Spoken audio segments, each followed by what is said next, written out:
When I collapsed at work, the doctors called my parents. They never came. Instead, my sister tagged me in a photo, family day without the drama. I said nothing. Days later, still weak and hooked to machines, I saw 74 missed calls and a text from Dad, "We need you. Answer immediately." Without thinking twice, I had a feeling something was wrong for weeks, but I pushed through it like I always did. It wasn't the first time I'd ignored the signs. Migraines that felt like hammers against my skull, dizzy spells when I stood too fast, that crushing weight in my chest that made breathing feel like work. Because the truth is, I didn't think I could afford to slow down. Not when I was covering Mom's Lexus payment, not when my sister Amber was texting me every other day asking for just a quick loan. And definitely not when Dad kept acting like his missed mortgage payment was somehow my problem to solve. That's the part people don't understand. They see the Instagram perfect family posts and think everything's sunshine and roses. They don't know what it's like to grow up as the only daughter who's always been the backup plan. My sisters, Amber and Taylor, could total a car and somehow still get praised for learning a valuable lesson. I once won a regional marketing award, and Mom's only response was, "Oh, that's nice. Did you remember to thank your boss?" I didn't even want recognition anymore. I just wanted something back. Maybe a sliver of appreciation, but that wasn't happening. So I worked. I worked through weekends, covered bills that weren't mine, told myself it was normal until that Tuesday afternoon in March. I was at my desk in downtown Chicago, halfway through preparing a presentation for our biggest client. I remember getting up to grab some files from the printer, and then, nothing. Just black. I woke up to beeping machines, fluorescent lights burning my eyes, wires taped to my chest, and a nurse adjusting an 4 drip. It felt surreal, like something out of a medical drama, but this was real. And it wasn't a panic attack or dehydration or exhaustion. It was a full cardiac event. The doctor said if I hadn't collapsed right there in the office, if someone hadn't called 911 immediately, things could have gone very differently. My co-workers were the reason I was still breathing. The hospital staff was incredible, kind, professional, caring. When they realized I had no one at my bedside hours later, they told me they'd already contacted my emergency contacts, my parents. I waited. I waited for 2 days. Nothing. No texts, no visits, no calls. Then on the 3rd day, I woke up from a nap and checked my phone, thinking maybe the signal had been weak. There was only one notification, a tag on Instagram. From Amber. A photo of her, Taylor, and our parents, all smiles around a picnic table at Lake Michigan. Mom had even made her famous deviled eggs. The caption hit me harder than the collapse ever did, family day without the drama. And yes, they tagged me like I was some inside joke, like I wasn't half dead in a hospital bed while they were laughing over potato salad. Something snapped inside me that day. I didn't respond to the post. I stared at the screen until it dimmed, then stared some more. Something shifted inside me, not in a loud, angry way, but in a quiet, final way. Like a door slamming shut with no intention of ever opening again. I kept recovering slowly. The doctors were monitoring my heart, running more tests. I barely spoke unless I had to. And still, not a single word from my family until 4 days later. I woke up to 74 missed calls and a text from my father, "We need you. Answer immediately. No, how are you? No, are you okay?" Just those words. I don't know what I was expecting, but I didn't even hesitate. I sat up, still weak, still connected to machines, and without thinking twice, I called someone else. I stared at Dad's text for a full minute. "We need you. Answer immediately." 4 days of silence, and that's what they led with. Not concern for their daughter lying in a hospital bed. I didn't feel panic or hurt anymore. Just the kind of dead calm that replaces whatever emotion used to kick in during moments like this. Then I remembered a number I hadn't used in months. One saved under a name I'd never deleted, Grandpa Joe. I hadn't called him in ages, not because we weren't close, but because I knew how he felt about the rest of the family, and I'd been too embarrassed to admit he was right all along. But that morning, I called him. He picked up on the second ring like he'd been waiting. Didn't ask how I was feeling or what happened. Just asked which hospital. That was it. No hesitation, no 20 questions, no passive-aggressive silence. Just an immediate response like I actually mattered. That was something I hadn't felt in years. He showed up 40 minutes later, looking exactly the same. Same old Cubs jacket, same silver watch he'd worn since I was little, same expression like nothing surprised him anymore, but he was always ready to help. He walked in, sat down, looked at me and said, "So they finally broke you too, huh?" I didn't even ask how he knew. I just nodded. He stayed with me the entire day. Talked to my nurses, asked real questions, quietly handled one of the tests my insurance rejected without making a big deal about it. Then he pulled out his iPad and started helping me sort through the financial disaster I'd left on autopilot. We went through everything. My name was on 6 different autopay arrangements, for credit cards, 3 utilities, car insurance for vehicles I didn't even drive. It was so embedded in my routine that I hadn't realized how bad it had gotten. Every time they hit a rough patch, I stepped in automatically because I thought that's what family meant, fixing problems without expecting anything back. But here's the thing, they expected me to do it. And when I couldn't or didn't, I became the problem. The drama. I was starting to understand they hadn't just leaned on me, they'd leaned through me. I wasn't a person to them. I was a safety net, a credit line, a reliable failure they could count on as long as I never reminded them what they owed me in return.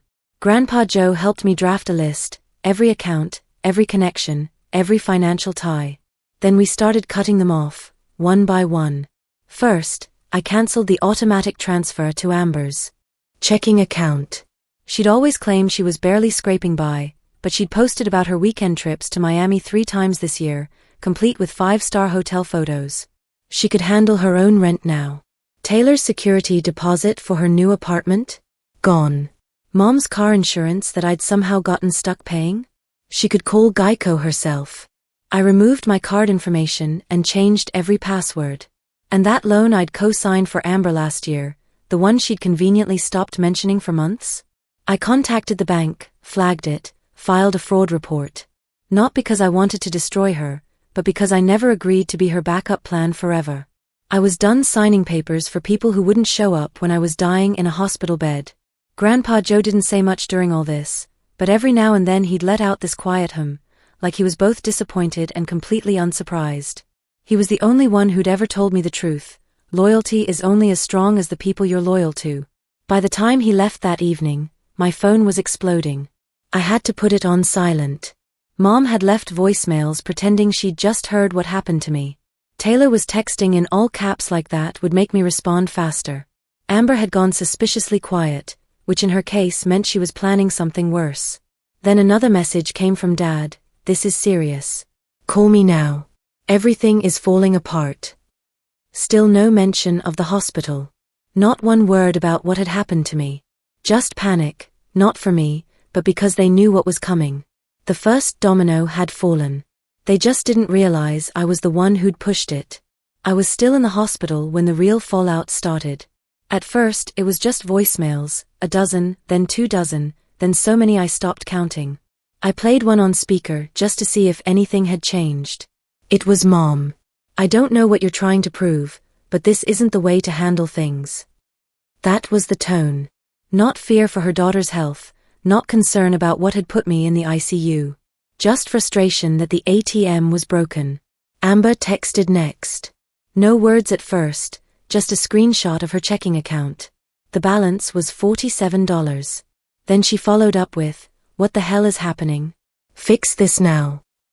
I stared at the screen, felt anger rising for about 2 seconds, then let it drop. This wasn't new behavior. It was just louder now that they were panicking. Taylor tried a different approach. Her text was longer, more manipulative. She said she didn't know what drama was happening and that she loved all of us and just wanted peace. She ended with, "Please don't punish me for things I didn't do," which was rich considering the last time we talked, she'd rolled her eyes when I told her I couldn't co-sign another lease. Called me selfish and ghosted me for 2 months. But it was Dad who finally crossed the line that made me realize there was no going back. He showed up at my apartment building. Grandpa Joe had warned me. He'd seen Dad's Buick parked outside earlier, just sitting there like he was waiting for a hostage exchange. I was still recovering, barely strong enough to walk without getting dizzy, but that didn't stop him from camping outside like some kind of stalker. I didn't go down. Didn't respond to his calls. Later that day, a text came through, "You're about to destroy everything we've built." I hope you understand the damage you're causing. Everything we built. The sheer audacity of that sentence actually made me laugh out loud.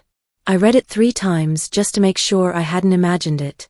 No apology, no mention of the hospital, no concern for what had put their daughter there in the first place. Just fear of losing the financial leverage they'd had for way too long. Then came the social media post that changed everything. Amber uploaded a video to her Instagram story. No music, no voiceover, just a slow dramatic pan through my parents' house. Completely empty. Not just we're moving empty, evicted empty. Front door propped open, living room stripped bare, even the curtains were gone. The caption read, "They took everything. Guess who let them?" I watched it once, then opened my banking app and pulled up the mortgage account. It had defaulted. Again. They'd used the equity to pay off Amber's credit card debt and fund Taylor's latest business venture, some organic skincare line that lasted exactly 6 weeks before folding. None of the money had gone toward the actual mortgage payments. I'd warned them last year, just once, that if they didn't get their act together, I was out. They didn't believe me. So when I walked away, the bank moved in. Grandpa Joe was with me when I found all the paperwork. I didn't say anything at first, just scrolled through showing him the balance, the late fees, the foreclosure notices that had gone straight to my parents' address. He nodded once, then made some calls. First to his lawyer, then to an old friend who specialized in estate planning, then finally to his accountant, someone I hadn't even known existed until that day. What I learned next made everything crystal clear. My family hadn't just been using me. They'd been quietly circling Grandpa Joe too, especially after he retired. Taylor had taken him to lunch twice recently, something she'd never done before. Amber had bought him a Christmas gift last year for the first time in a decade. Mom had been dropping hints during their phone calls that he should start thinking about what's fair for everyone. He'd seen it all coming and had prepared accordingly. Every asset, every trust fund, every piece of property he owned, he'd already moved it. Not to punish them, but to protect it from them. And now he was moving most of it under a new name, mine. Not as a gift or reward, but because I was the only one who hadn't asked for it. I'd proven, painfully and clearly, that I could survive without their help, that I didn't feel entitled to anyone else's money. In his words, that made me the only one worthy of it.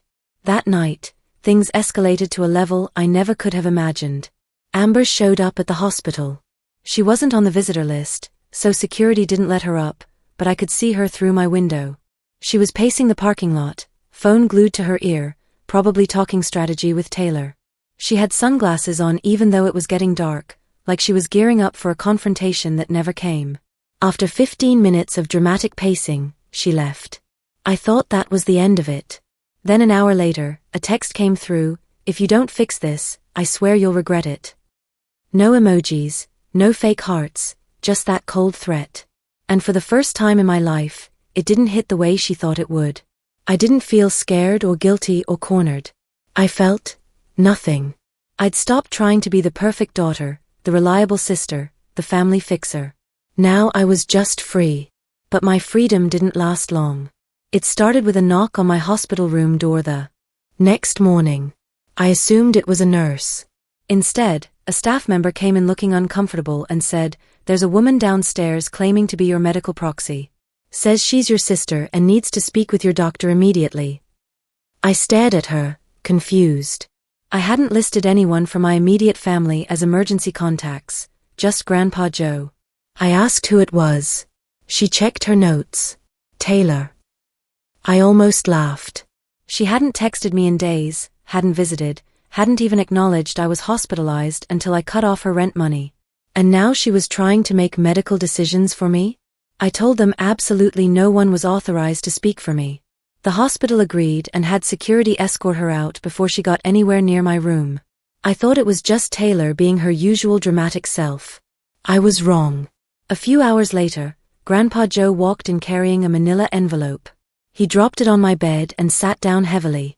Inside were printed screenshots of email exchanges between my parents and some small law firm I'd never heard of. They were exploring legal guardianship over me, a 28-year-old woman with a successful marketing career. I read it 3 times to make sure I understood. They were claiming I was mentally unstable, emotionally volatile, potentially suffering from PTSD or a breakdown. That my recent financial decisions, meaning cutting them off, showed a pattern of erratic behavior that proved I couldn't handle my own affairs. Their goal was clear: if they could get Dad appointed as temporary conservator, they could reverse every financial change I'd made. Restore access to accounts, reopen credit lines, regain control of everything. They were trying to paint me as incompetent. The same people who didn't even check if I was alive 4 days ago were now claiming I was too unstable to manage my own life. I sat with that information for a long time. Grandpa Joe was calm, told me this wasn't new territory for him. Years ago, my uncle had tried to break away from the family for similar reasons. My parents had floated the same legal threats back then too. It never went anywhere, but now with real money at stake, they were actually filing papers. They weren't calling because they cared about me. They were calling because they were desperate and cornered. Something clicked in my mind that day. Game on. I went quiet for the rest of that day. Not in a sad way, in a focused way. I'd spent my whole life hoping they'd wake up, realize how much I'd sacrificed, maybe even apologize. But they weren't waking up. They were trying to rewrite the story to make me the villain. So I made my own list. Every account, every shared asset, every payment I'd set up over the years to help them stay afloat. The lawyer Grandpa Joe had introduced me to came by that evening with paperwork already prepared. We filed the next morning. A cease and desist to both my sisters and parents, legally barring them from contacting any of my doctors or attempting to impersonate medical proxies. A fraud alert on every financial institution where I'd ever had shared access with any family member. A legal freeze on any property transfers tied to my name. If anyone tried to sell or move an asset I'd co-signed, it would trigger an automatic court review. I also had my HR department move all my direct deposits to a completely new bank, one they didn't even know existed, under a holding trust created by Grandpa Joe's estate advisor. For the first time in my adult life, I felt financially secure. Then the next wave hit. Taylor posted a video to her TikTok. Her makeup was smudged, the lighting was intentionally terrible, and the camera shook just enough to look authentic. It started with her sniffling and ended with her staring directly into the camera. She didn't say my name, but she said enough: there's someone in our family who's going through something really dark right now. We're trying to help them, but they're lashing out and hurting innocent people. We don't want to lose them, but we can't keep letting them destroy everything we've worked for. Everything we've worked for. There was that phrase again, like I just wandered into their empire and flipped off all the lights. The video took off fast. Her followers started commenting with support. Cousins I hadn't spoken to in years sent concerned texts. Even one of my old co-workers reached out asking if I was okay. Amber reposted it with a heart emoji and the caption, "Praying for healing and peace." Peace. After they'd tried to take legal control of my life, my money, my medical decisions, they were praying for peace. But I didn't fold. Instead, I posted something of my own. Just a single photo, me sitting up in my hospital bed next to Grandpa Joe, both of us smiling slightly. Nothing dramatic, no long emotional caption. Just, sometimes silence isn't weakness. It's wisdom. No hashtags, no tags, no manipulation. But I knew it would get back to them. And it did. 2 hours later, my phone started ringing. Amber first, then Taylor, then Mom. All missed calls. Then came a final text from Dad: "We didn't want it to come to this. You're forcing us to do things we never wanted to do." They still didn't get it. They still thought they were in control, that they could scare me back into line with legal threats and public manipulation. They had no idea what was coming next. Because while they'd been busy playing victim on social media, the internet had been doing what it does best, digging for the truth. And the truth was about to destroy them completely. The letter came 2 days later, hand-delivered to the hospital in a crisp white envelope. I opened it thinking maybe, just maybe, they were reaching out with something human. Instead, it was legal papers. A notice of intent to pursue emergency conservatorship. They were officially claiming I was mentally unfit to handle my finances, that my erratic behavior, meaning cutting them off, was proof I was spiraling. The letter cited emotional distress, inability to meet obligations, and concerns from immediate family about my mental stability following my cardiac event. I called my lawyer immediately. He wasn't shocked, said this wasn't rare in toxic families, especially when someone breaks the cycle of financial abuse. But what they didn't know was that we'd already prepared for this exact move. We filed a preemptive response with notarized statements from my doctors confirming I was mentally stable and fully competent. We submitted proof of income, employment verification, and communication logs showing their pattern of harassment. The hearing was cancelled before it even made it to court. They had nothing. Their lawyer withdrew quietly, probably realized he'd been fed a pack of lies and didn't want the professional embarrassment. But that didn't stop the smear campaign. I started getting weird messages from old acquaintances. An ex-boyfriend reached out saying he was sorry to hear I was struggling. Former colleagues were offering to help me get back on my feet. That's when I realized they were trying a different approach, turning my hospitalization into a mental breakdown, painting my silence as proof I'd lost it, positioning themselves as the only ones trying to help. And it might have worked if Taylor hadn't gotten sloppy. She posted another video, this time with full production value, soft lighting, piano music, emotional filter. She talked about how mental illness doesn't always look how you think, how some wounds are invisible, and how she just wanted her sister back. The comment section filled with sympathy. Messages like "you're so strong" and "praying for your family." Then one comment changed everything. Someone posted a screenshot of Amber's original Instagram caption, "Family Day without the drama side by side with Taylor's crying video." The comment read, "So where was all this concern when she was actually in the hospital?" It exploded. The comments flipped completely. Sympathy turned to outrage. People started digging through Amber's old posts, Taylor's business accounts, even Dad's LinkedIn profile. What they found wasn't pretty. Amber had tagged me in that family picnic post while I was in the ICU. Taylor had tweeted 2 years ago about fake victims who use trauma for attention. Mom had posted birthday dinner photos the day after doctors contacted her about my collapse. It all resurfaced. Every cruel, thoughtless moment was suddenly public. Lindsay, an old high school friend who now worked in digital media, reached out. She said she remembered how weird my family dynamics were even back then, and that the internet wouldn't let their lies stand. She was right. Taylor's boutique got review bombed. Customers demanded refunds. Influencers quietly dropped her from collaborations. Amber's brand sponsorships vanished overnight. Even Dad's workplace got dragged in when a client brought up the viral threads during a meeting. He got defensive. HR was notified. By Friday, he was unemployed. Everything they'd built on lies and entitlement was crumbling. That's when Mom finally broke her silence with 5 simple words, "Please, can we talk?" I stared at the text for a long time. I didn't feel satisfaction or victory. Just distance, like the message came from someone I used to know in a life that no longer existed. I didn't reply. Instead, I opened my notes app and started planning my next move, complete erasure. Peace, I'd learned, was worth more than being loved by people who only loved you when you were useful.